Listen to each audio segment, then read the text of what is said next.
Hi, I'm Dean Stoneley, the CEO of Ford Direct. I'm Patricia Michon, CMO of Sames Auto Group. I'm Lynn Hudson, Marketing Director for Sun Toyota and Toyota of Tampa Bay with the Morgan Auto Group. My name is Lindsay Lee. I'm the Senior Manager of Dealer Digital at Toyota Motor North America. Hey everybody, it's David Boyce here, CEO of Team Velocity. Hi, this is Brian Bensack of Paragon Honda. I am so happy to be in Washington, D.C. to be with my good friend Yossi Levy, the car dealer guy. Hello, it's Justin Bird here, coming to you live from Washington, D.C. at this year's Automotive Leadership Roundtable, where we have gathered some of the best and brightest minds in the automotive industry. We're so excited to hear about new and emerging technology, what's happening with the dynamic landscape of automotive. So please sit back, relax, and enjoy the show. 3, 2, 1. Good afternoon, and thank you for tuning in to the Automotive Leadership Roundtable. My name is Brittany Boyce, Chief Marketing Officer at Team Velocity, and I'm coming to you live from Washington, D.C. Our goal for ALR is to provide a forum that brings together some of the industry's brightest minds to discuss trending topics, new innovations, and key challenges that dealerships face today. Leading our conversation, we're joined by Yossi Levy from Car Dealership Guy. Joining Yossi on stage, we've thoughtfully curated a panel of industry experts to represent both the dealer and OEM perspective. Not only will they share their expertise, but they'll provide actionable strategies that you can implement at your dealerships going into 2025. Thank you again for tuning in. And without further ado, over to you, Yossi.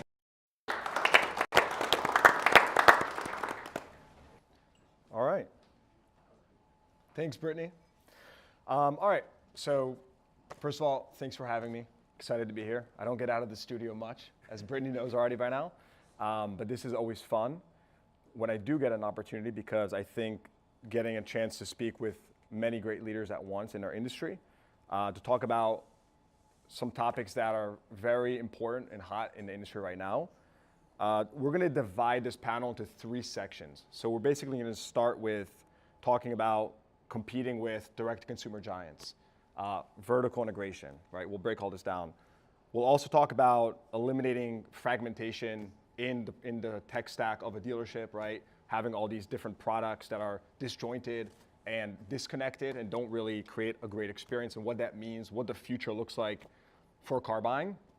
And then we'll also, of course, talk about everyone's favorite friend, AI, how dealerships and how the industry in general is going to continue using AI, leveraging data to create an overall better experience. I would say it's mind-boggling. We use AI, in our business, and the pace that this technology is evolving is crazy. Fun fact, we actually cloned me the other day. So now there's a real Yossi version that's completely artificial, and you could put a script, and it's pretty real. We're not using it in like anything at the moment, but the point is, it's real. The first thing that came to my mind when I saw this was like, wow, can a salesperson use this, right? Put a script, like the opportunities are really limitless. So I'm excited to dig in with everyone here. I've had the opportunity to meet everyone at this point. We hung out last night, and I grilled you guys with some questions by now, so you're probably wondering, why is he asking so many questions? So you'll find out shortly. But we'll have fun, I promise. Low pressure, we're gonna have a ton of fun. All right. So with that said, Brian, I want to start with asking you a specific question. The first thing first of all, when I saw you last night, came up, you hugged me, I hugged you, and you. Well, you're real, and you exist. Well, you looked at me. Nobody knew that you were real. and so I told David, I'm like, I could have sworn that me and Brian have already hung out in person, but I guess not. I guess it's only been virtual. So that's a fun fact, which I wasn't aware of. But there we go. But the first thing we discussed, David, you were in the conversation as well, was Amazon. And you were talking about the Amazon car buying experience. I've personally invested lots of money in the past in building this vertically integrated experience and trying to do something like that in my business. So I just want to start very high level, right? When you think Amazon, you think Carvana, you think the car buying experience. What does that mean to you? Like when you see that type of experience, and I know you play with it a lot, you test it, how do you bring something like that into your dealership? So if we're going to talk about Amazon, we have to talk about the customer experience. And I think they're relentlessly driven to improve the customer experience. I mean, everything they do, all the time that they do it, is focused on that. And I think Carvana has brought a lot of that great tech to the automobile industry. So I think that's the first thing that we have to recognize, that they are relentlessly pursuing how to make it easier, faster, better for the consumers. And I think that's a lesson that we can all learn.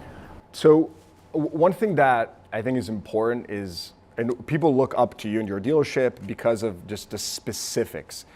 Tell me a little bit about, tell us a little bit about what you're doing specifically at your dealership with technology to compete with the likes of these giants. Let's not leave CarMax out of the conversation as well. But what specific tools, technology, how are you implementing that? The big tech giants that have had the privilege of being around seem to take very complicated platforms and items and systems and make it simple for the consumers. Think about a Google search box, right? It's a rectangle, and you type in whatever you want and you get the answer.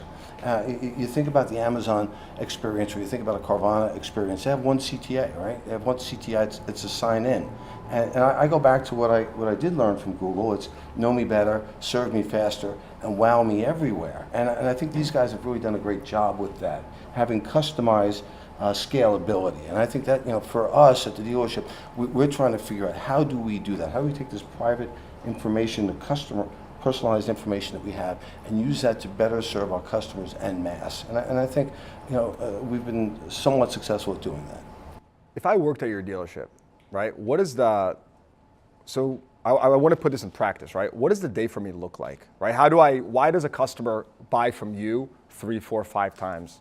What does a day for me, interacting with a customer really look like? I'm going to go back to the challenges that CDK had recently, and I think it retaught many of us, it retaught me, the value of our data. If you were going to buy Paragon, whatever that number is, what are you buying? The blue sky number, you get the right to sell Hondas in our case, and you get the database from the dealership. And you're betting that whatever you pay for the dealership, you can do a really good job with that data. And I think that's where the game is going to be won in the future, is who can do the best job with the data that they have, accessing customers in advance of their needs, right? Not when they need, but in advance. It's easy to help a customer when they come to you, but what about if you could use the data to have a predictive marketing, to get out in front of the customer and to serve them with what they need before they even know that they need it? And that data tied in with buzzword AI, I think is going to help us to really serve customers better. Mm-hmm.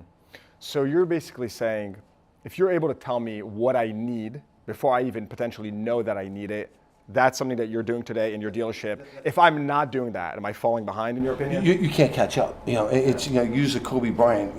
He's training 4 times the amount that the other basketball players are training, and over a 30-day period, you're not going to catch up for the season. Over a 60-day period, you're not going to catch up for the year. Over 3, 4, 5 years, you're never going to catch up in a career. I think that's the leverage that we can get. And go back to answering your question. Yeah. A salesperson today should be using the beginnings of AI to learn how to identify their customers and communicate, working with the AI. And then as AI develops and as salespeople use that, they can target specific audiences within the database to be able to put the right messages in front of the customers. And there will be a time when a lot of the AI is doing a lot of the work for the salespeople. That's not something we should be frightened of. That's something we should be embracing. Yeah.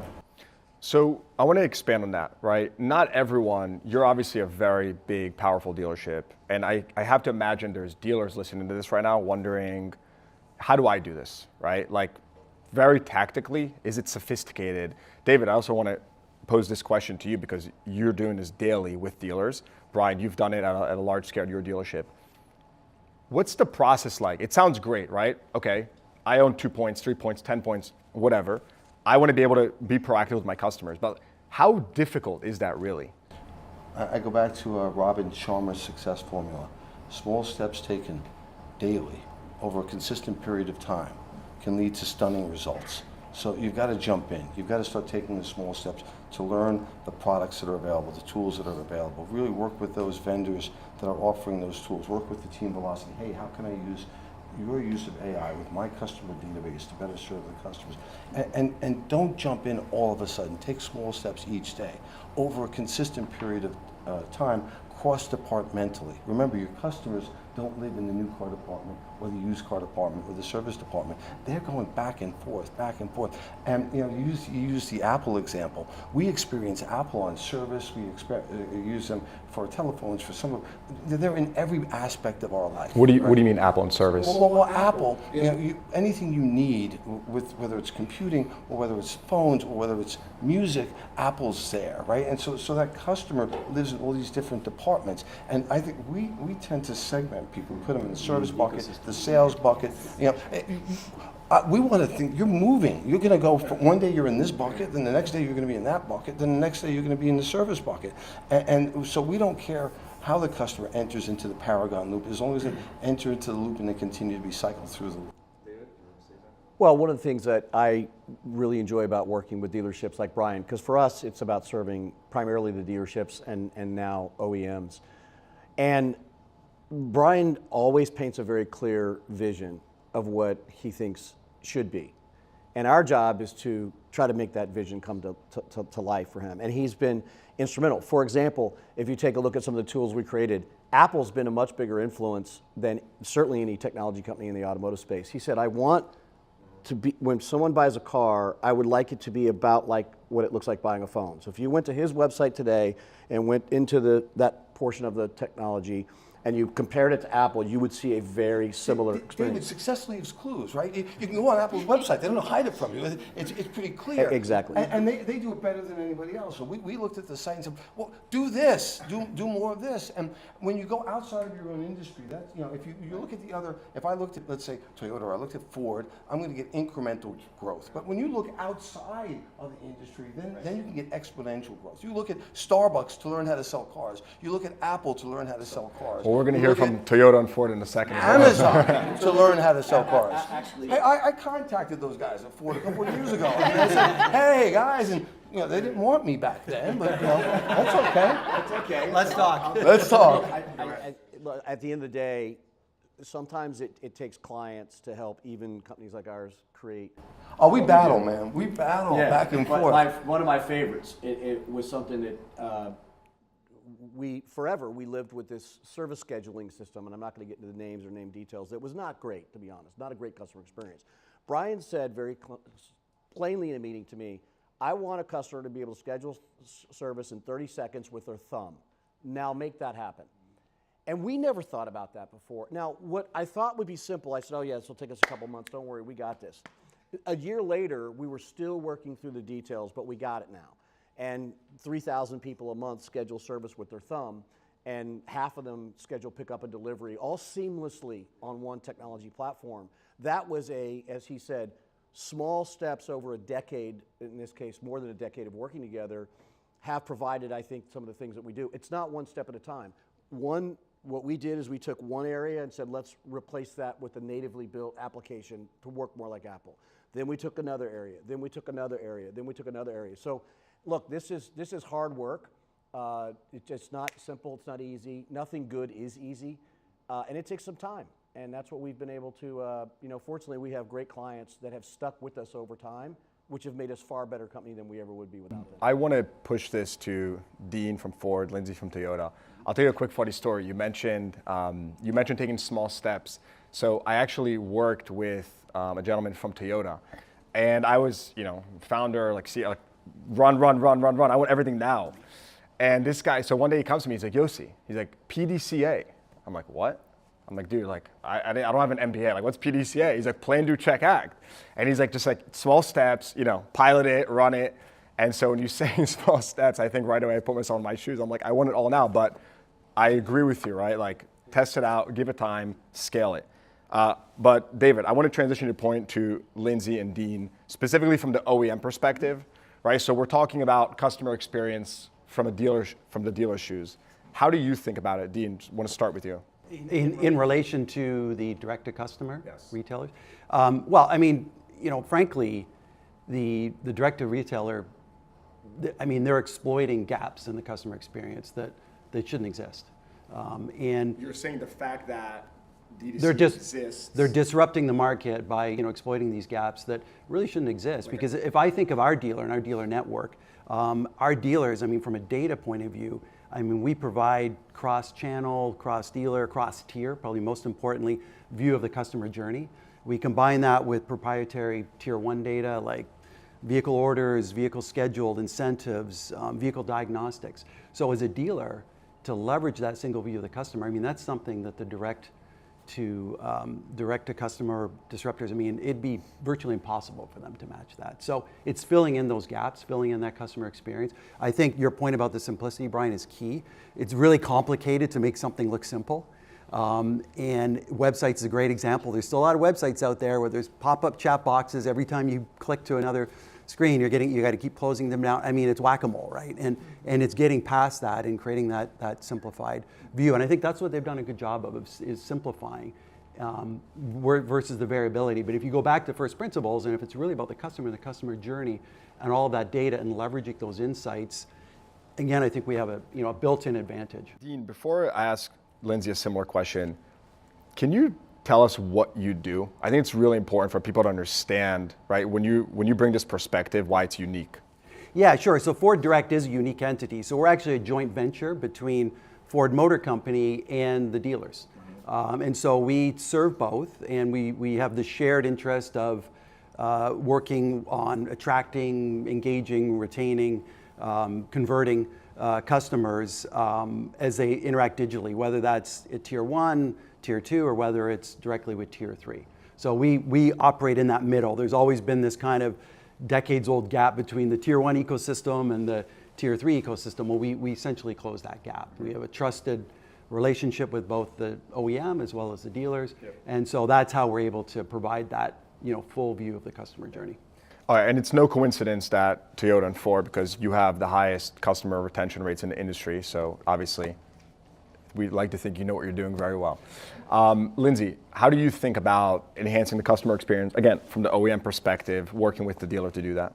Yeah, so I run the Toyota website program for Toyota dealers and trying to make sure that we are offering a Toyota branded experience on a dealer website. And just like we were talking about earlier, it's really about simplifying the look and feel of the website, ensuring that it has consistent Toyota branding, but then also making sure that the pop-ups and the CTAs, that we're making the shopping experience as simple as possible for the customer, getting them the answer to their questions as quickly as we can.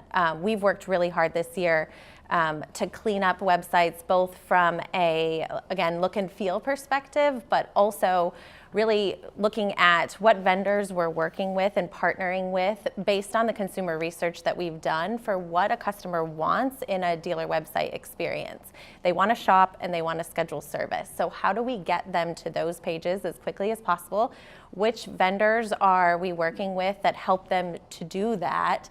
And making sure that we're doing it in a way that's, customer centric. So I don't want to have to provide my personal information in order to check availability for a service appointment. I want to be able to get the information that I need before then giving information to the dealership in that sense. So CTAs, pop-ups, site speed, and lead forms are where we've really focused to make sure that the car shopping and service scheduling appointments is as simple as it can be. Before we move on to you, Brian, because I know you're very big on service scheduling, service delivery, I want to talk about that.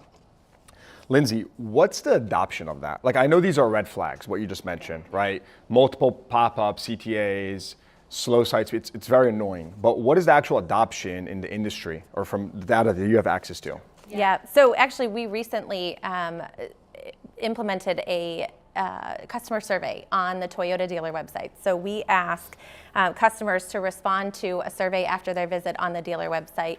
And so the adoption through the program has been slow, but with the data that we're able to show that consumers are complaining about the pop-ups and about the lead forms and the things that we're talking about, we have now consumer data driven by the customer and their responses to these surveys that help us to inform the dealer, educate, and explain why this is important.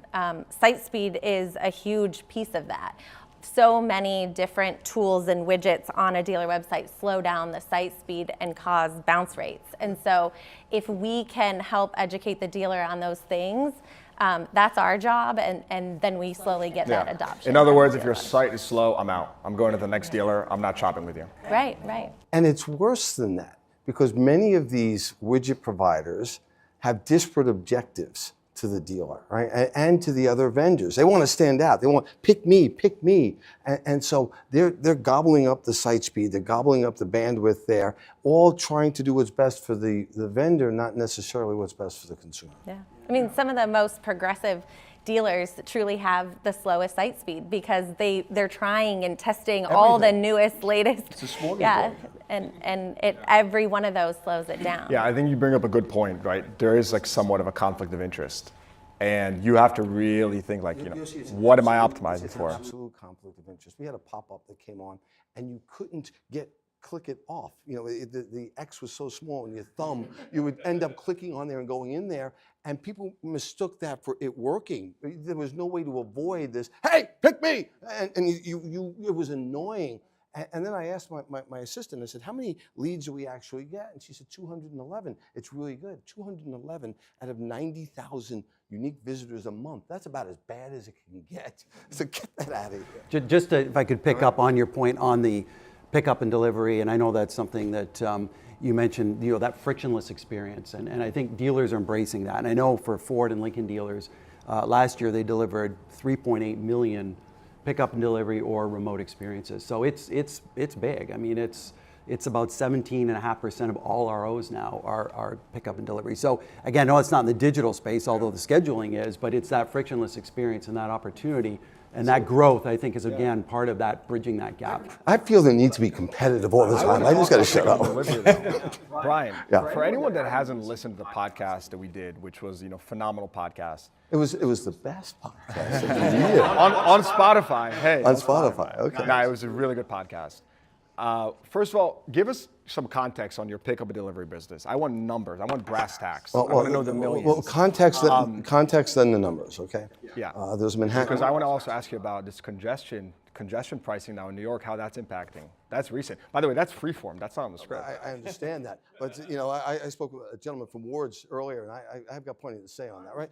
But in 2017, there was a Honda dealership in New York City, and they went out of business. And I asked Honda, give me the opportunity to service the market without putting another Honda dealership in that market. And there's a thing called a radius law, and Honda's got 2 years to put another dealer in before I'd have the right to protest. And I said, I'll waive my rights under the radius law. Let me try and figure it out. And we came up with a bunch of, and with Dave, with your team, and Sean, a bunch of guys in Florida, a couple of unique ways to service the market. And the first thing that we did is we had people waiting outside the old dealership to bring the customers to Queens to service. Well, so if you waited at that old dealership in Manhattan, drove the customers to Paragon, it's 45 minutes, another half an hour to write them up, another half an hour to get the service done, ideally, and then 45 minutes back into the city, we realized day one, this is never going to work. So then I came up with a really great, genius idea. We're going to rent out 4 garages in the city in a rectangle, and the customers could drop the cars off at the garage, and we'd have a truck go and pick up the cars, and we realized logistically that won't work. And then we said, how do we put the dealership in every person's hand in the city of New York and make it easy for them? And we combined what Amazon does with what Starbucks does. We asked the question, if you could put a Starbucks, if he could put a Starbucks in New York City, where would he put one? He put one on every corner. How do you put a car dealership on every corner? Simply put it on the cell phone. And we got together with the guys at Red Cap that were struggling with Lincoln Mercury at the time. There was adaptation at the time, and they had some bandwidth, and we said, we want to provide pickup and delivery. I had a meeting with my team, various managers, one from each of the department heads, and I had an empty chair. And the guys will tell you, the empty chair, I said, Jeff Bezos is sitting in the chair. I asked the service manager, what do you want to charge for this? And he came up with a nominal amount. I asked the finance director, what do you want to charge? And he's got a package that he could put in every deal. And it's going to be $2,900. And oh, no. And I asked the sales manager, he was afraid it was going to get packed onto his new car price. And then I asked Jeff Bezos, the imaginary Jeff Bezos, and he said, why don't you make it free? And so we decided that we were going to do pickup and delivery and not charge the consumers for pickup and delivery, and that somehow through retention we were going to make up whatever the cost was. Little did we know the ROI on that. My own manufacturer didn't believe what the ROI was. The average repair order at the time for labor was about $300. And with pickup and delivery, it was nearly $1,000. It was 3 times. And when I went to Honda with the data. Look at this, look at this. And they said, yeah, that's because all those customers in Manhattan are lapsed customers. And they're just going to get the service done until they catch up. And I said, but no, you gotta look, these are not all from Manhattan, they're from my market. And they're doing this, and they didn't believe the data. We didn't understand the data until we started to dissect it, right? And when you have a customer in the service department and they get an oil change and the technician comes to the advisor and asks the advisor, it tells them that they need brakes also. The consumers we found had two questions: how much and how long? And the consumers also didn't like whatever answer the advisor gave them.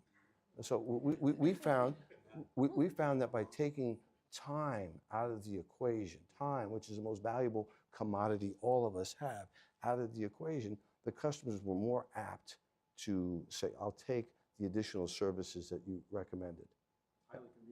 Highly convenient. And Yossi, there's been so many paradigm shifts for us along the way. We realized that the competitors were not the other Honda dealers, were not the other 6 or 7 Honda dealers in the market, but the 17,000 independents, 17,000 in the 5 boroughs of New York. Those were the competitors. I call them termites. They were eating away. And every manufacturer faces the same termites, these independents. We have 80% of the service customers defecting to the independent. And we realized customers don't want to drink our bad coffee. They don't want to eat our stale bagels. They want to get in and get out as painlessly as possible. And then you started to look at the data. What role does a customer play in the servicing of their car? One and one only: payment. And they don't need to be there for that. So we've had a pretty good run. Oh yeah, to say the least. So tell me more about a little bit. You mentioned the numbers, and the RO tripled, which is huge. Do you think this works you're in a very urban, condensed environment? For anyone listening that wants to implement this, you love this question. Here he goes. I see the smile. I see the smile. No, but I want to really pick at it, right? I'm in a suburban environment, maybe a rural town. Oh, I'm going to hit you between the eyes with the answer to the question I haven't allowed you to ask yet. So in a rural environment, would it work? I want you to ask Peter Cooper in Lehigh Valley, Pennsylvania. Peter Cooper, a dear friend of mine, he was saying, well, you've got a 10 million person market. Of course it works there. It won't work in Lehigh Valley. And I said, well, how many people are in Lehigh Valley? He said 300,000. I said, how many people do you need to reach to be able to service X amount of cars? Or how many people do you need to reach to sell X amount of Lexus products? And because he was against a lot of the digital stuff that we were doing. I would argue with you that in a rural environment, pickup and delivery is even more important, because that's 20 minutes away, that's 30 minutes away, that's 40 minutes away. And the simple question is, does that rural environment take advantage of products like Amazon? And the answer is of course. So they are interested in convenience in Texas. They are interested in convenience in Lehigh Valley. And it can be, in fact, more important. And I would back that up. When I said 17%, that's all ROs across all Ford and Lincoln dealers. So it is rural, it's urban, and the mobile service where we've seen the biggest growth, that's sending the van to the customer's driveway or place of business, doing the repair there, and they can do small fleets, service small fleets, and so there's huge opportunity. It's not just urban. It's become brand defining for our dealers. I mean, at that scale, it's actually become. If you want to know whether it's going to work or not, just put the option on your website. So what Brian, when we had this big meeting and we talked about this, and our job is to create the technology to make, again, the vision come to life. We need to service more cars from Manhattan, get them to Queens. Build technology that can make that happen. So we got with this, in this case, this Red Cap company who's extraordinarily good at what they do, but hadn't done anything at this scale before. And we created the technology with them to make it easy for a customer. I remember day one when we put it up on the website. Half of the customers chose pickup and delivery. If you want to know whether it's going to work or not, give customers, if you go to ParagonHonda.com, put your phone number in, whatever, it doesn't matter, it's simple. You can schedule service, and your first choice is, would you like us to bring the vehicle to you, or would you like or pick up your vehicle? Argue. All of them. The website provider at the time, which wasn't Team V at the time, but the website provider, we wanted 3 boxes. There's only 3 things you were interested in: new cars, used cars, or service. And so we put 3 boxes. And when you clicked on that box, I asked that they put an additional step. You come into us, we go into you. And you let the customers decide. Right. The data was overwhelming how many people said, I don't want to go to you. You come to us. And there were people, imagine you just spent $50 million on a facility, and a guy like me is saying, we don't want people to go to your facility. I went to JM Lexus in Florida. What an amazing service facility. It was on the 2nd floor. They had a bistro and a cafe, and they had a putting range, and they had beautiful TVs, and it was great. And you know what I noticed? The customers in service were as miserable as the ones in my department in Queens. They were miserable. There's a guy sitting there on a ventilator, and they didn't want to be there, and nobody wants to go there to play golf. And so we said, rather than try and make better coffee or have bigger TVs, what if we eliminated that step altogether? You got time for a story of the shopping cart? No, well, I want to talk about eliminating, so I'll follow up with you on that one, because I think that's a good point, right? Get them, they don't want to be there, right? We know that. And you mentioned elimination, all right? So I want to transition the conversation to elimination. I think it's an important topic. Specifically, one thing I've spoken a lot about is I say like SaaS fatigue. I think, again, like the industry, right? We're dealers, we're not, product managers, engineers. No one wants to be dealing with 50 different pieces of software. I think this is a really big issue in our industry, and lots of the big players in the industry have been trying to solve it. Some are doing better than others, but nonetheless, no one wants to have 50 different widgets, tools, platforms. Patricia, I want to start with you, specifically about how you've gone about eliminating some of the fragmentation in your software from this tool talking to that tool, the third tool, and the impact on the customer experience. Just start us off at a very high level, right? What has that process been like for you? I want you to get into the specifics if you can, because you were telling me about it earlier, and I thought it was fascinating how you've structured your business. Well, yeah, I'm so glad that I ended up meeting David and his team, because I won't lie. The first time I sit down and make an audit to the websites that I was in charge, I was like, oh my God. I could not even pinpoint okay, we have at least the two same vendors or the widgets across all the websites that we have, and it was so inefficient internally, and also a very, very bad experience to our customers. We as a dealer, as a dealer group, obviously we want to provide the best experience to our customers across the board. I don't want to have two websites talking a different way and other websites saying something completely different, even though they represent even the same brand, right? So we had to sit down, analyze that, and how internally was affecting the efficiency of our team. Because as I think you already mentioned, just sitting down and trying to, I'm gonna jump, imagine having a big screen and jumping from one platform to another to try to understand, this is working, this is not working, why is this not working? As you mentioned, Brian, the way they are competing for the space in our website is crazy. Not only that they are slowing it down, but you got 1,000 clicks, yeah, but they didn't finish the form. So it doesn't matter. The operation was a success, but the patient died. Yes, exactly. So for us was that, I won't lie, we had more than, I think, 37 different widgets, vendors, platforms across the board, and we narrow it down, and we start, as you mentioned, so tell us about, this is what I want to know. Step by step, start smaller, right? And then you scale smarter, because you need to start, I'm gonna take this, we're gonna A/B test this, and from there, we start saying, this is working, this is not working, we're gonna push this vendor, we're gonna use this. Now that we figure out that is specific, and we are happy with the performance, we move to the next one.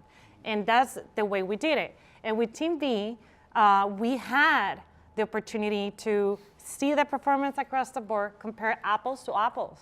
We as marketeers, we tend to review data, but at that time, we were just looking different set of data that didn't make sense. So by eliminating one by one, all the widgets, all the things that were not working, because they were not working, it just all together, obviously put a result. And what do you mean not working? Is it just not converting well? Customers leaving the website? They were not converting, but the customer, I'm trying to encapsulate years of work into this sentence. So. They were so annoyed, and the pop-ups, the chat, not giving them what they wanted.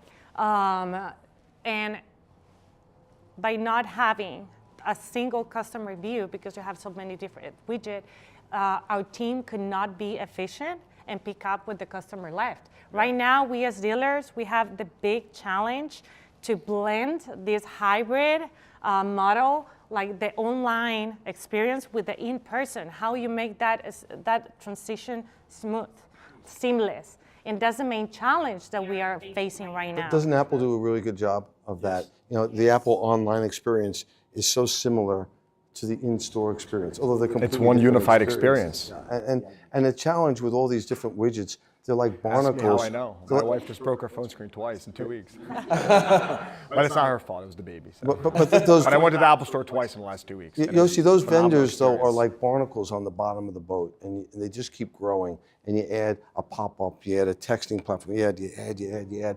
And next thing you know, they're only $1,900 a month each. And next thing you know, you've got 7,000 barnacles there slowing the ship down.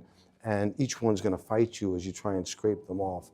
And like you said, to get the data, which one's actually providing the yes. conversion? And what's worse, if they don't talk to each other. No, they don't Those talk. widgets, back to your point, the customer has to keep reintroducing them. Yes. Well, and they don't want to talk. They And don't want to providing talk. the same information. Right? Yeah. And providing the same information. That was our main goal with this, like just understand the customer journey, make it easier for our customer, like for them just to sign in once and they will get their own personalized website because it's based on their behavior, what they were doing. So a very good example would be our BDC, for example. They can just look at the back end, the single customer view, and they know what the customer left off. Mm-hmm. And they can have meaning conversation with our customers and not create frustration in the customer because they are like calling or texting, asking the same thing that they already did in our website. If they already use the trade-in tool, if they already do the finance tool, like, oh, So there's no double entry. Yes. Mm-hmm. And then every time you go back, if you have the same tech stack, like working together, communicating. Now, internally, all of our departments are communicating. They can see everything. They can understand where the customer is at their purchase journey. Or as Brian mentioned, all departments are integrated. They are not, oh, this is service. No. It's the customer. It doesn't matter if it's sales, if it's service, it doesn't matter. You have a full picture, and that's what is important when you integrate all the tech stack. Lynn, how do you think about this? Because I know you run really meaningful BDCs and marketing departments for Morgan Auto Group.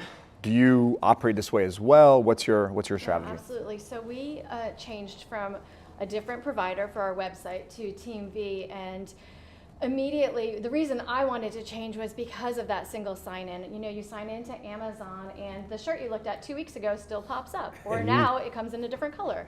And I really wanted that experience for our customers so we could follow their journey and make it easier for them for service and for buying. When you say that experience, are you saying overall having a unified customer experience? Absolutely. So what we found was we made that transition, and of course it pulls the data from the DMS, and so you have this rich first-hand party data, and it's going to help you with them scheduling a service appointment, but also what we see on our end for servicing, and then equity, trade-ins. So within the first 90 days, we had 7,000 unique sign-ins. 7,000. And from that, 75% of those engaged in some way on the website. They had some sort of transaction, scheduling a service appointment, looking at trade value, clicking on VDPs. So you can see right off the bat that what they're doing and follow that journey. So when you call them, you get the deal alert. I know you were really excited about the deal alerts, which we are too. Yes. You get that deal alert in your email, and yeah, they're great. And you can call that customer based on their journey and where they're at, and you have something to talk about instead of saying, hey, customer, I'm following up with you. Are you still in the market? No one wants to hear that these days. We want, they want to know specifics, and that you know who they are. You can call And and how say, they got to you hey, and why they got Brian, you. how's your Camry doing? Yeah. That's what's important, that you know who they are. And so you reach out to them, and ours are closing at 17%. Within 2 days of receiving that alert. I wanted to mention that. Yes, like the path. Yeah, is people less. people like you said, people want you to know their situation, right? It's more authentic, it's more real.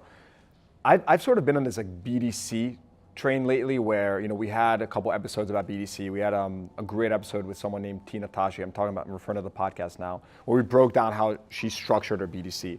But you two run really high performing BDCs.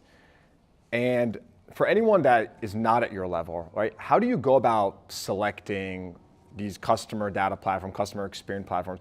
Fancy words, right? For pretty much, how do you select who to work with, how to work with these platforms that serve you this data so that you can operate smart like this and know your customer better and ultimately sell more cars and be more profitable? How do you do that? Patricia, I'll start with you. So for us was easy to use because at the end. For you or the customer? For both, because you need your team to be engaged and understand the platform in order to use it. Because if not, it's going to become another tool that nobody's going to use. It could provide good data, but if nobody knows how to use it and make the most out of it, it's not. And then customer side, yes, it has to be easy. Right now, we were talking, some websites just have 3 clicks and done. That's it, you already made a purchase. Amazon is a good example. They already have everything you need. Basically, they are telling you what to do. And at one point, I think we're looking forward to be able to tell the customer, hey, with the AI tools, all the data that we have, the scoring system that I think is part of all this customer journey that the system will tell your BDC or your sales team, hey, this person is 100 or it's an 80 based on all the behavior, and you know that those are the leads that you need to prioritize. So this whole integration, the way you put data together through the platform Apollo in this case, is helping us run a more efficient business. And the customer experience is better because, again, we are providing them what they want. They are not asking us, and we can do it even in advance. What we were talking about the lease expiration alerts, like we can send them.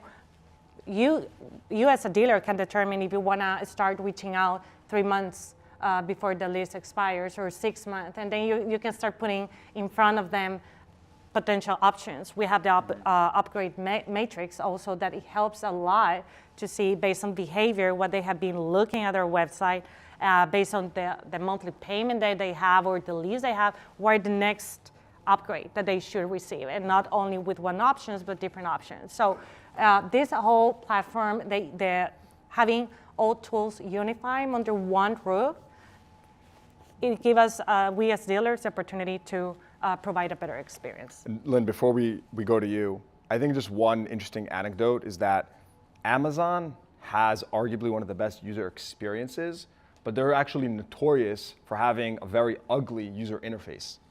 And you got to think about that. This reminds me of like the JM Lexus example you just mentioned, which is like, for whatever reason, right? They have not invested as much in their user interface because they've been focused on the brass tacks, which is like, let me make sure this thing just freaking converts, right? So that's like very. Go ahead, David.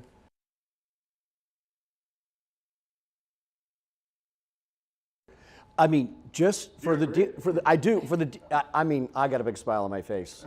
Please, thank you. I mean, we do this for you, and so I'm glad it's working as well as it is. But our team spends a lot of time with Apple, Amazon, these companies, Home Depot. We came up with an idea the other day that Home Depot does, which is beautiful. I won't get into the details. But if you're a dealer and you're listening, just go to Amazon right now and type in the word Hyundai and just spend a little time with that user experience. And you know what you're going to say? God, that's so simple. And then compare that to your website. And that's all you really need to know. Success leaves clues. And when we look at Carvana, they've got a sign-in button and the rest is simple. When you go to Amazon, I did it yesterday. I spent hours yesterday and practically bought a car, and probably I will go ahead and buy the car, because I want to see what the whole experience is like for the customer so we can deliver it to OEMs and dealers. Why are we letting these outside companies do this kind of stuff so well, so beautifully, and then you look at a dealer's website, there's 17 CTAs. Toyota's doing a good job of trying to help clean that up in their business. Pop up, extra 1,000 off. We got 2 FTC lawsuits that are substantial in this industry, which have come on board, and they're saying the dealers are deceptively advertising. I buy that. I think they have 8 or 9 vendors. And it appears to be deceptive, but they're not at their hearts deceptive. They have 8 or 9 platforms that don't work together, 8 or 9 disclosures, 8 or 9 different prices, 8 or 9 different banks that they're all calculating payments. You're responsible for all of them. And the dealer's Well, going to one get second. left So holding the bag. Listen, I think the if, dealers are sitting again, as ducks a in this franchise category, dealer, and the you have to FTC be is going duck wondering, hunting. okay, cool. Well, I want to use a platform that's integrated. I don't want to use all this disparate software. Dean Lindsay, so how do you think about certifying platforms? I posted about this the other day about just program certifications. We'll talk more about it. But in general, how do you think about certifying these platforms as opposed to traditionally where it's been certifying specific solutions for dealers? Because now there's obviously many more parts to the equation. And so the game is sort of changing. How do you think about that, Yeah, Dean? so to some extent, we've been on this journey a long time. I mean, we work with dealers on websites, CRMs, digital retailing, one-to-one messaging, and we make those work together. So we've tried to create that platform type experience by making all those tools work together, using the DMS data. I think the Team V was interesting. I think we're the first OEM to certify that as a platform. And we already have enough website partners, we already have enough advertising partners, so we weren't looking to add other partners. What we did do though is we offered Apollo really only one way, which was a full platform. Because we actually saw that the innovation there and said this is something that is different and this is new, and so let's give this a try. Now, it's a big change for dealers, right? And we've learned that because you're not, it's one thing to change your CRM or your advertising, but when you got to change everything for that full platform experience, there's a lot of change management. But having said that, we've had big success. I mean, it's been, I guess, 2 years now, and we're continuing to grow, and I think for all the reasons just said, I mean, when you've got one point of contact, it is easier when it comes to compliance and when it comes to all of these, stresses or challenges that dealers have. I think it does make it easier. So yeah, it's been really good. I mean, I think that we're continuing to try and make sure everything talks together, but. So you're optimistic about certifying full platforms? Yeah, I mean, this is the first one that we've done, and like I said, it's been a success. And I say that because we're continuing to grow, very low churn rate. I mean, the dealers that get on it stay on it, and that's what you want to see. What do you think is the tough parts for dealers about it? Like, obviously, there's a lot of positives, which is that it's one platform. But what about, like you mentioned, change management? The change management's big, right? I mean, it's not like changing your DMS, which is or like a chatbot or something. But it's more than changing a chatbot. I mean, that's what I mean. It's a big change, and a lot of dealers, maybe from an advertising platform, they use their brother-in-law's company, or they have a stake in another company. I mean, so there's a lot of different factors that I think come into play. That every dealer's different, right? And that's what we love about dealerships. Everyone has their own unique value that they bring to the customer. So that's why we offer choice. We offer choice in every category because there is no one size fits all. And I'm not saying this is a one size fits all, but for the right dealer that is willing to adopt the right process, I think it can be a. So you're saying, like, if you're thinking long term and you're willing to, go through the change management, there's a reward at the end of that. Yeah. Again, if you make the internal change process to embrace it, right? Again, it's the tool's the tool. It really it's on the dealer to embrace that and make it work. But based on our experience so far, it's been very positive. And Lindsay, how do you think about certifying platform versus just single solutions? Yeah, real quick, I want to go back to your question about user interface. I think as we think about our Toyota program, the goal for us is a personal, connected, and trusted digital experience. So pretty or aesthetically pleasing isn't one of those three. And so as long as it's personal, connected, and trusted, and that's what we're delivering, that's our goal. I think what you're hitting on is the connected piece and how we can connect these different tools, and is it in a single platform or is there just connectivity between different vendors? I think you're onto something. I think that the individual certification of individual vendors is potentially outdated. We've focused very much on the customer experience, and so if the customer experience being delivered on the website is what we're looking for and is Toyota-like and does avoid those red flags we talked about earlier and is converting and all the things we're looking for, I think the focus for us has been the customer experience. We haven't gone into this full platform certification yet, but again, I think we're probably heading into a more customer experience focused. Can you double click on that? Like, what does that really mean? Like, take us one layer deeper, right? If I'm a dealer saying, oh, I think this is a great customer experience, why is this not certified? Or like, give us some transparency into what it takes to certify a platform. When you say customer experience, are we measuring, just the data or whatever it is? Go ahead. No, but I think it's somewhat to Dean's point about, I don't know what works in each individual store. And so honestly, certifying vendors is the least favorite part of my job, because there's thousands of fantastic tools out there that are going to work differently with each platform. And so those combinations are endless. If the consumer experience being delivered on the dealer website, again, is pop-up free, right? Collecting PII at the right time. If our consumer survey that we're feeding on all of the dealer websites is positive, it to some degree is up to the dealer on what works best in their market, in their store, and in combination with what they're working with. And so the dealer choice piece is really critical for Toyota, as it is for Ford. Big dealers, small dealers, different making geography, sure. there's a lot of it. But Lindsay nailed it with one word: trust.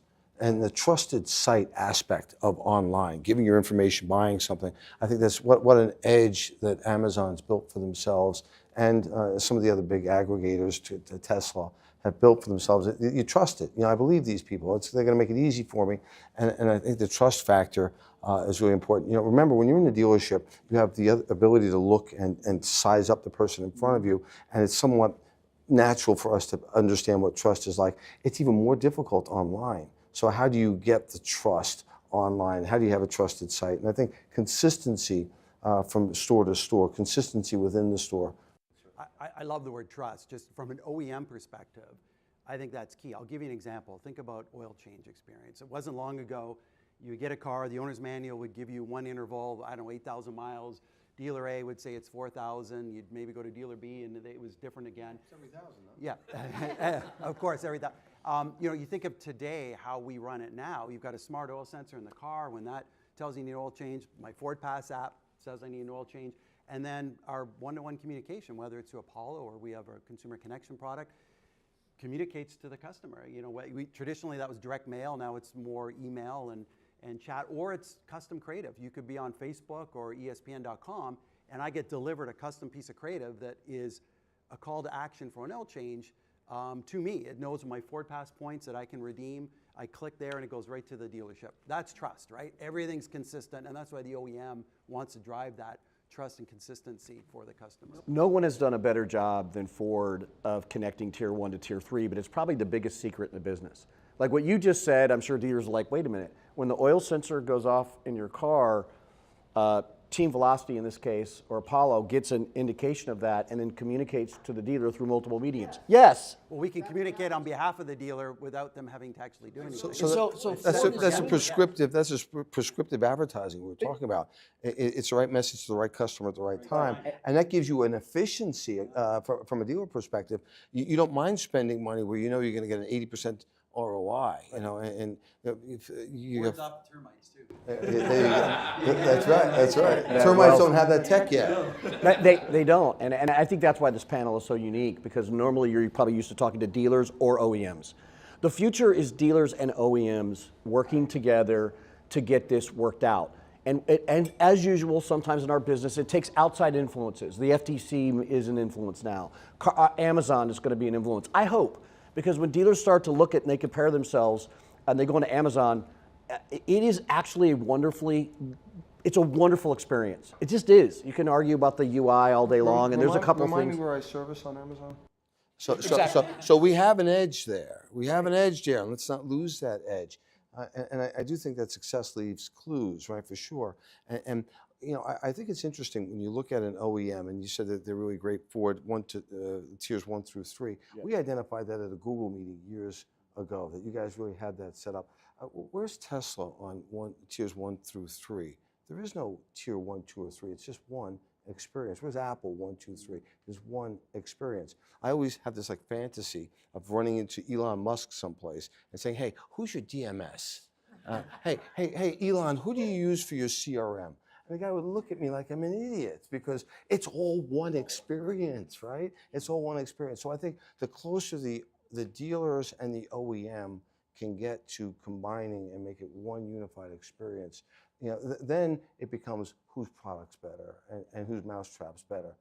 Not all these other barriers. Brian, David mentioned right now the FTC. I'm curious, you're as an operator, is that a consideration that or is that part of the consideration that when you move to a platform like this in general, a unified platform? Like, did you think about, are my tools really connected and talking to each other? Am I giving the right numbers to the customer? Was that part of your calculus? It's part of everything you do. You've got to play, and we've got to play fair. We've got to play by the rules, and you've got to make sure that in this area of mass marketing and mass merchandising, that you don't get yourself into mass trouble with that. You've got to have reliable partners that deliver that consistent message across all platforms. And sometimes some dealers will try different price points on different advertising platforms. That could be seen as a deceptive practice. So we've got to make sure that we have one hub where that hub pulls all the pricing for that particular car or those cars so that you don't step on your own toes. All right, so I want to transition. I think this has been helpful. So we set some context on customer experience. We spoke about, how some of you are unifying your experience and creating, leveraging data. But I want to take it a third step further down the funnel. And I want to talk about really using that data and, of course, AI, which has been, rising really quickly. I want to start, Lynn, I want to start with you specifically. I noted that, Toyota has a 60% plus brand retention rate, which is very high, and, it's a very strong retention rate for any brand. And I'm curious to know, how are you using the first party data, right? Your actual customer data to just create a better experience? Like what specifics have you implemented in your stores? Well, a little bit like what I spoke about using the deal alerts. What is that? Can you explain? Basically, it pulls all the information from the customer when they sign in to their single sign-in and what they're doing on the website, where they're at in their journey. So did they schedule a service appointment? Did they look at a VVP? Did they look at their trade value? How long have they had their vehicle? What's the equity? It gathers all that information from the DMS since it's connected. And then it gives you the outline. So you can go in and they're scored, they're ranked number order. So you have 100%, that person's in the market. You're gonna call that person first, opposed to the person that scored a 10 or a 15 or 20. And so then you have your list in front of you for the morning, for your managers or internet managers, whoever, to reach out to make those deals. And it's customized because you know where they're at. And you can start where they are. I think so many times we have the customer come into the dealership after they've put in a lead, they've done everything they have to do, and then what do? We meet and greet them and we start them over. It's not unified. Right, it's not unified. But with this, you can call and you can start right at where they're at, so you can meet them at the journey. And I think that's a huge step for them, but it also is a time saver for our sales people. And what's like the anecdotal reaction? I just have to imagine someone who's bought cars their entire life, they bought 10 cars, and now they're suddenly calling like everything about them. Are they like super happy? Is it weird to them? How do they react to that? Well, you have to be ready for it, right? So we're training our salespeople on different scripts than before, and so they're not creepy. But keep in mind, a little creep is good. Right? It's like the first time you got in the car and you turned on Waze and it said, "Are you going to work?" And you're like, wait a second. And because it realized about this time every day, that's what you do, right? And so a little creep is good. But if it says, "Hey, I like your blue dress," and whoa, now that's too much creep. Look, I do think when it comes to these things, there's like a vocal minority. I'd like to think that most of us prefer to just be told what to do. I go on Instagram, it shows me what I already want to buy. I swear to God, I never thought in my life I would buy from Instagram. And here I am buying like half my things from Instagram. It's crazy. Because it tells me what I want, it shows it algorithmically knows what I need. And I don't even want to know how it is. It's just like, maybe it's eavesdropping on my Google Home, enjoy. Go ahead. You go on Instagram to buy something, and if it doesn't populate your information, I can't be bothered, and you get rid. But if it does, pay, and everything's loaded in the phone. So that so I'm speaking to David about the MVP, the minimum viable product. Give me one car on Instagram, $229. You've got 3 choices, which would be the term, 36, 48, or 60 months, and the color. That's it. It's $2,900 down, $248 a month, and you get a choice of color. Click. populate the information. Where do you want it shipped? Yep. Don't take me to your website. I don't want to go look at everything else. I clicked on this because I'm interested in this. I use the example in April. It's motorcycle season, and they put an ad in front of me. They got a handsome guy that I want to be in front of a cool bike. And I want that. And do you want to get gloves? And it's just time to get gloves. They gave me a choice, black or brown. Okay, I want the brown because it matches my boots that Andrew got me to buy, and I want the brown. They gave me a choice of the size. I clicked that, and it doesn't take me to the website to show me everything else that they've got, and bam, 2 days later they show up at my house. Why can't we do that? And you know, again, most of the big vendors want to get you to go to the website. They think you'll run into other things. I want that. Serve me now. Serve me faster. And give me the information and send it. And we talk ourselves into it, but you don't understand, Brian, it's a car, and it's much more complicated. And you've got to go through credit. Here's the secret. Many of these big aggregators are selling cars and eliminating the need to run a credit application because they know the customers so well. They have the information. Amazon knows whether or not you can afford to buy that car. Amazon has that, and without having to pull a bureau. Chase will align with somebody. They know you well enough to know, without pulling your credit, Boyce is good to go.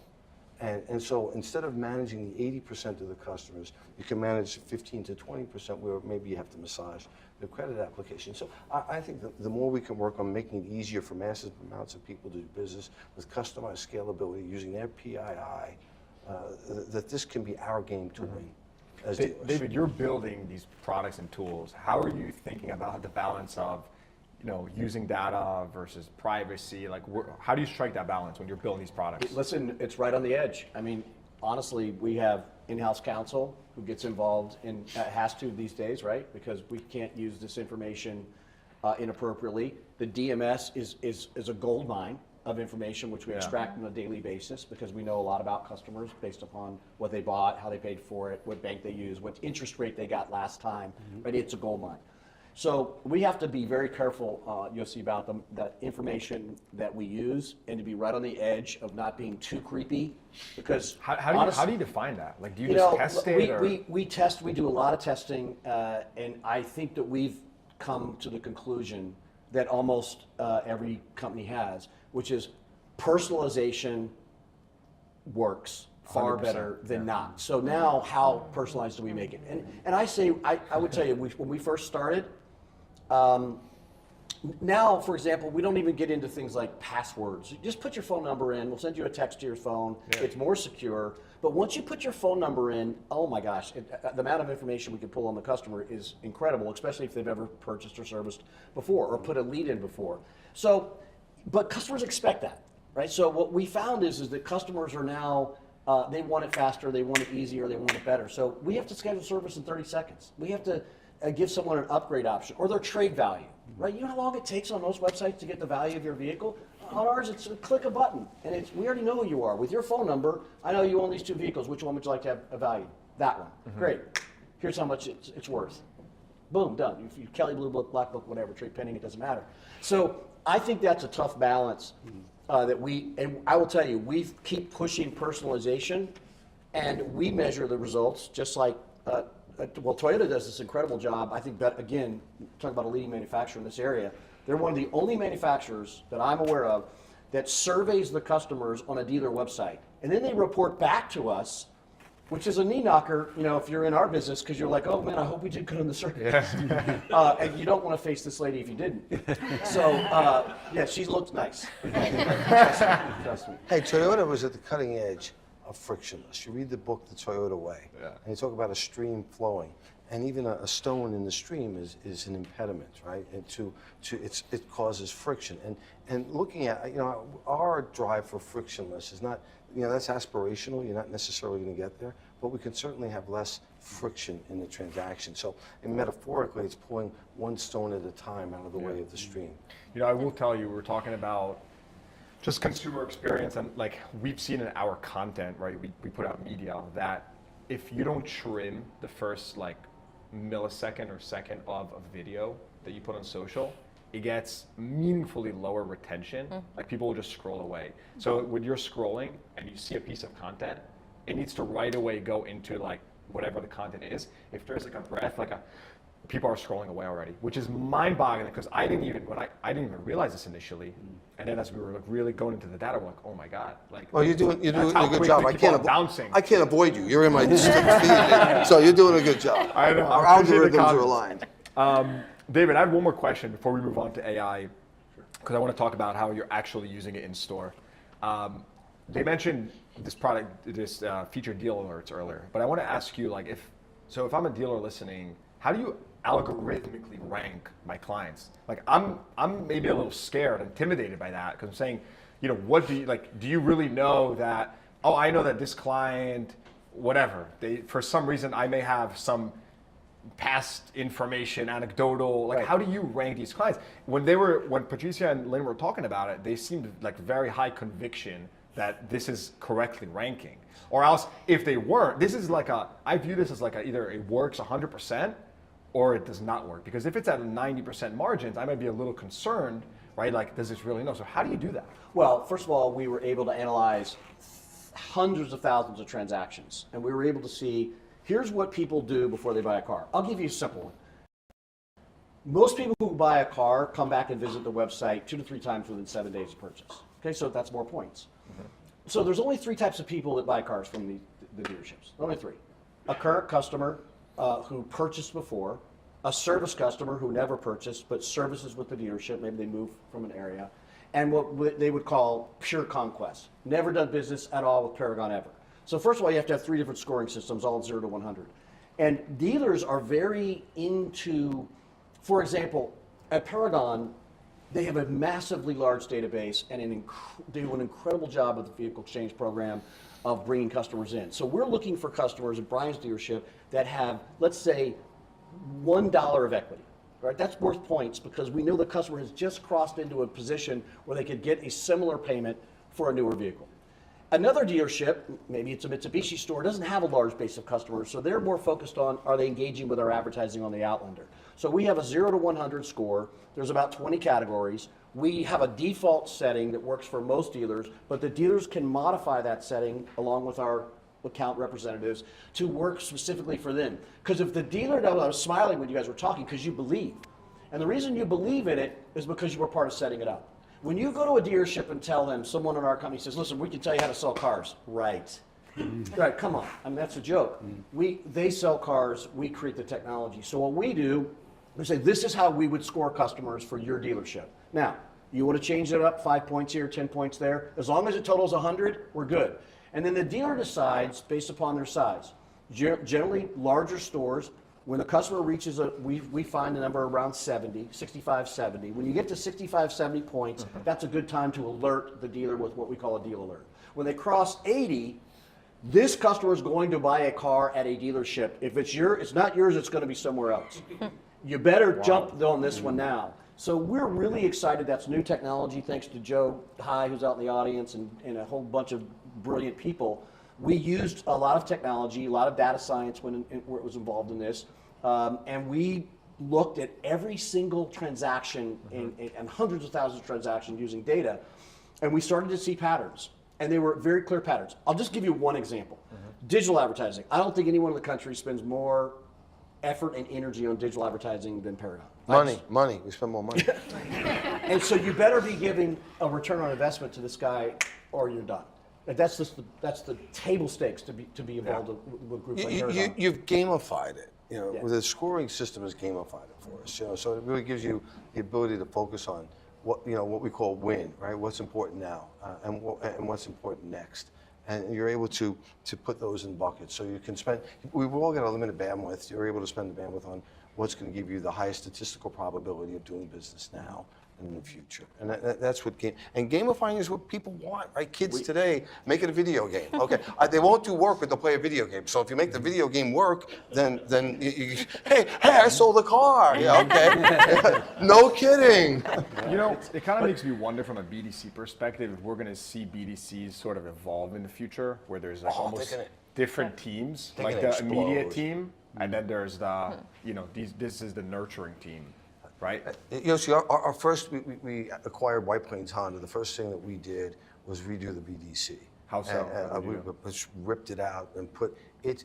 I said, you know, I got a partner that used to work for Google, and I said, I want Ashley to be able to work in this room. I want to set the standard that it's not a BDC gal earning $17 an hour. I want a trained tech professional to want to work in this room, that this is a tech room. We put the best, the fastest, the best computers, video, because we know that's a part of communication, headsets, we blacked out the ceiling, carpet, and it's freaking awesome. And we've got a BDC woman there, Melissa, she's not gonna cover off the ball. The team hasn't changed at all in the year. She's got the same setup there, and they're just leaning into what they're doing. And their performance, you know, Honda, the way you guys measure leads that the factory gives us, we're double the next closest competitor with the factory leads. And those used to be leads we'd stay away from, because those were leads that close at a lower percentage for no margin. And so, you know, it's unlikely if they're doing a great job with that they're not doing a great job with the others. So really, I think the BDC is a key place to focus on in the future using the AI. You've got this data, you've got this information. Now, what's the plan? What's the strategy to reach, if you're Paragon, 10,000 customers that may be in equity? You've got to make 2.5 phone calls to make 1 contact. So now you've got to make 25,000 phone calls. You want to spend time on those customers with the highest probability. And in 25,000 phone calls, how many people do you need to make 25,000 phone calls? And it can't be one of those, hi, no, it's got to be meaningful communication there. And so these, Yossi, so I think you've really hit on something that's important. Well, it used to be that you would just work them all because you don't exactly know what's behind the customer. Now you do, and so it changes the game a little bit, because you know, naturally, you know, salesperson, anyone who's going to go for the path of least resistance or the low-hanging fruit.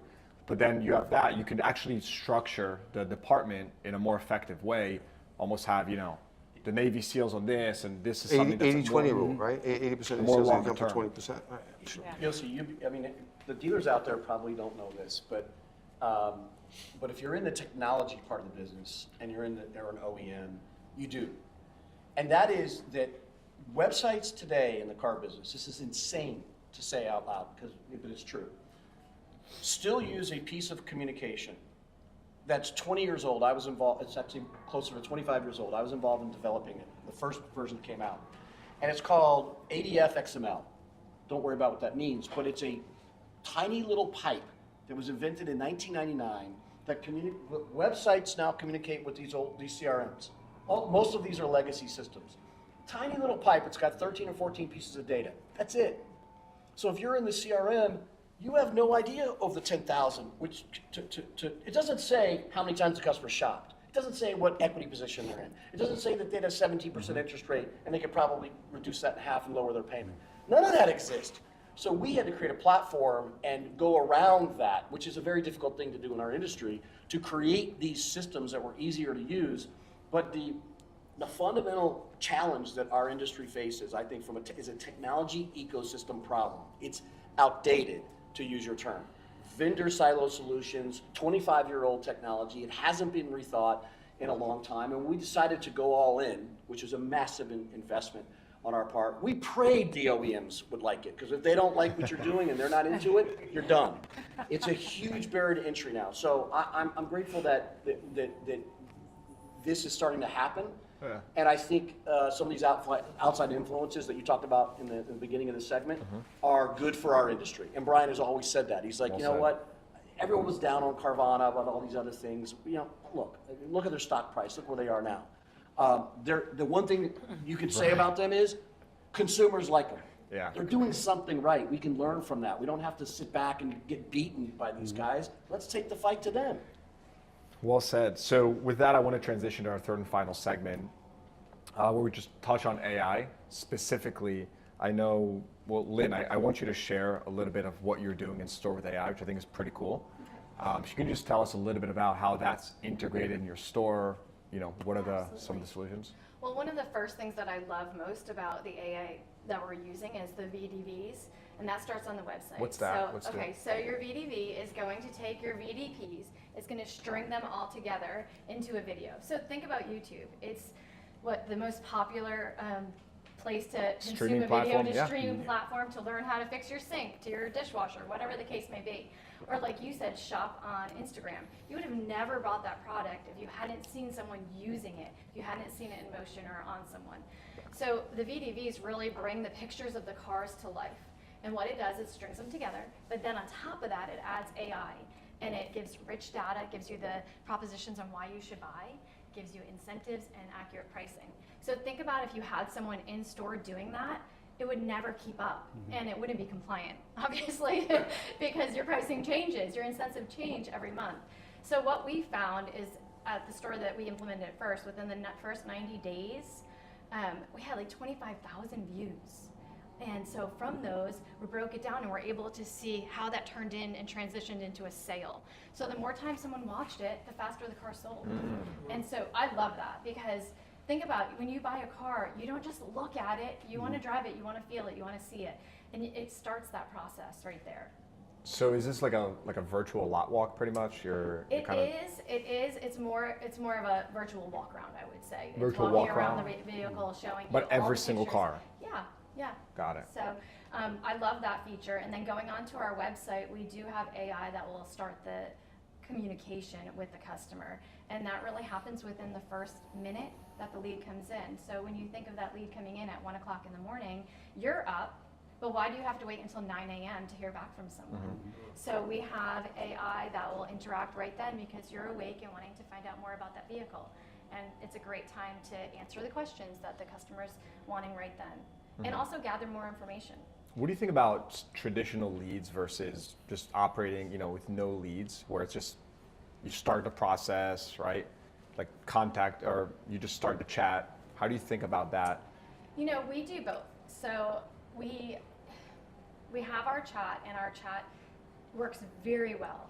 And what we did at one of our dealerships, I run 2 Toyota stores, and so we broke it apart, and one was very hands-on with their chat tool, and our sales associates would jump in, and we didn't allow the AI to jump in at that point. They would jump in, answer questions, and take them from wherever they were until they came into the dealership, and then they wouldn't start the process over. And we found that it worked very well. Consumers loved it, closed a very high rate. Now, adding in that AI component does give you the backdrop because it allows you to step away from your iPad for 5 minutes and still carry on the conversation. So we love the chat feature and our digital retailing. Now, a lead submission, of course, on a trade tool, coming in and being able to jump in with some AI immediately works well for us too. And you're part of one of the largest privately held dealer groups in the country. Are there any tools that you're just excited about? Something that maybe we haven't talked about, or part of the experience, anything like that? To be honest, we were kind of talking about this last night.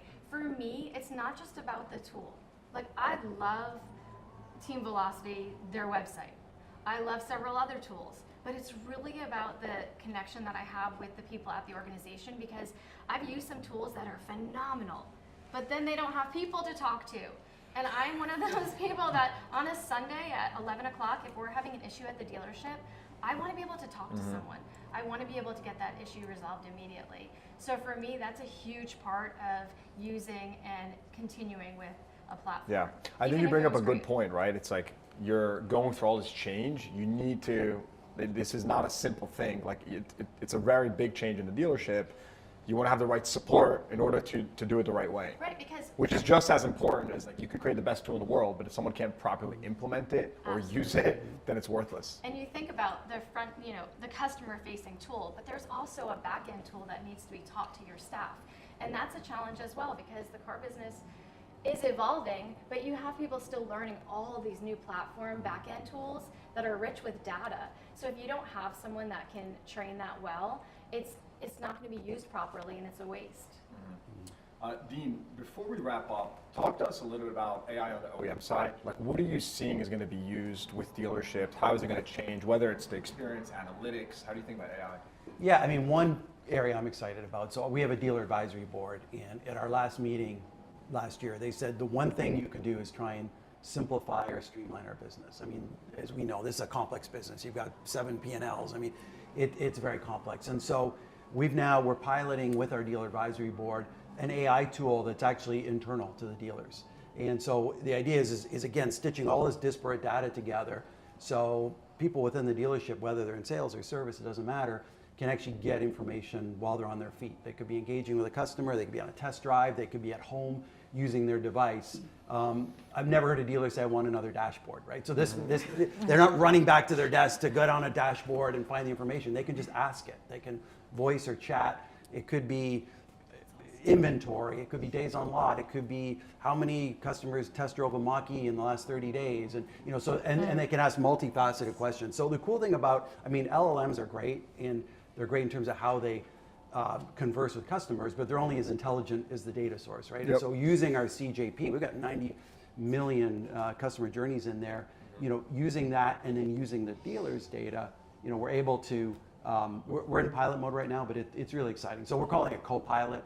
And essentially just it allows dealers to query this. And for me, the vision, the next phase of this will be the dealer shouldn't even have to ask. If I'm a sales manager, I turn on my computer, my device in the morning, and it's like, here's the 5 things you should adjust your advertising to heavy up on Explorer because you've got higher day supply. These 8 customers need to be. Dean, are you creating in essence lookalike audiences? You're taking the broad data and sharing that with the dealers to talk, or is it specific to the dealership? We do. So going back to the earlier conversation, we use our CJP to score like propensity to purchase, propensity to service at the brand level, at the dealer level. So we've got 6 years of really rich data. So we actually model that, and we can turn the clock back and then test the models, right? So getting back to what we were all discussing in terms of that scoring, it's very accurate in terms of scoring propensity to purchase. And how do you push that? I'm sorry for asking questions. No, I'm here to learn. yeah. So how do you push that information to the dealer? We push it through various tools. Like on the advertising side, we'll custom model audiences for the dealer to advertise, and then we can, so whether they use whatever partner they use, it could be through TV or C4 or Stream, or it doesn't matter, they'll use their audiences, but then they'll use a Ford Direct modeled audience, and ours they'll perform 7 times higher, 40% less cost. It really is amazing. You guys have the most robust, the OEMs, robust data on our customers. Yes. And we don't need the private information, but you can tell us people that do this have a propensity to do that. Yes. And by the way, we noticed you have X amount of those candidates in your That's database. right. So contact them because they have an 80% likelihood to do that. And also, because we have all the dealer websites, if a dealer is shopping dealer A, B, and C, and they buy from dealer C, we suppress dealer A and B. So you're not advertising to them anymore. We don't share the info. We don't say where they bought or anything like that. We just suppress. We also suppress at tier 1 if somebody's on Ford.com looking at Broncos, once they go to your dealer's site and start looking at Broncos or their VDP, or we suppress tier 1. We say the dealer's got this. You don't need to advertise. So there's a huge efficiency play in stitching all this data together. And so anyways, I think AI unlocks that in a way that it kind of supercharges that CJP in a way that we could never have imagined. We use a lot of data science and stuff, but this will make it, put it right in front of the dealer wherever they are. The right info. It's not the data; it's the insights that is what you really need, right? So it's putting those insights in front of the right person at the right time. Next best action. Lindsay, what do you see? What do you want from suppliers, or what programs are you looking for in the next year? Right? What's next? Yeah. Well, I think just first and foremost, we use the word vendor, supplier, tool. It's a true partner. And I think for us, as we really have a focus on the customer experience, it's providers and partners that want to have that same goal and are looking to better the customer experience on our dealer websites with us. I think secondly, it's those that are innovating and testing and learning new things and stepping into the AI world and bringing us great ideas for what should be happening on our dealer websites. And then finally, dealer support is by far something that we value as an OEM when certifying a partner because we know that all of you need that support on a day-to-day basis. So those are what's most important to us in our program certification. Well said. David, did you have something to say? I'm just smiling. It's great to. I think these are such secrets that are in our industry. I'm glad you're hosting this. You're asking great questions, because what Dean just shared, people don't realize exists. They just don't understand the data that we're being provided to by Ford in this case, or Ford Direct, to help them suppress advertising that to customers that already bought a car. It really doesn't get talked about too much. I think Ford's doing a phenomenal job with that, and I think the dealers probably don't even understand it. We probably don't do as good a job as we should explaining it. And so I'm just reminded as I sit on this stage of how, when I first started in this business, which is a long time ago, the OEMs were not anywhere around. They didn't even endorse companies. It was a fight. It was the wild, wild west on technology, and it was great. I mean, we fight well. We're good at it. But then now the OEM, which is great. Okay, it was good then. But now, after we looked at it, maybe around 2010, right after the recession, we're like, you know what? The OEMs are going to step into this space, and they should.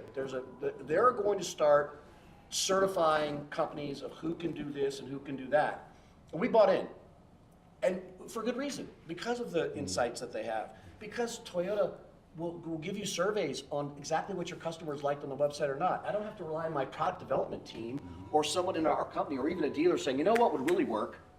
No, we just take Toyota surveys and say, well, customers really like that process, but we got on a 1 to 10, we got a 10 there. We got a 6 here. And this is across all the dealers' websites that they do this for. So it's not, it's true data. I think the partnership between OEMs, they have a massive responsibility, because if you don't get certified, you're out.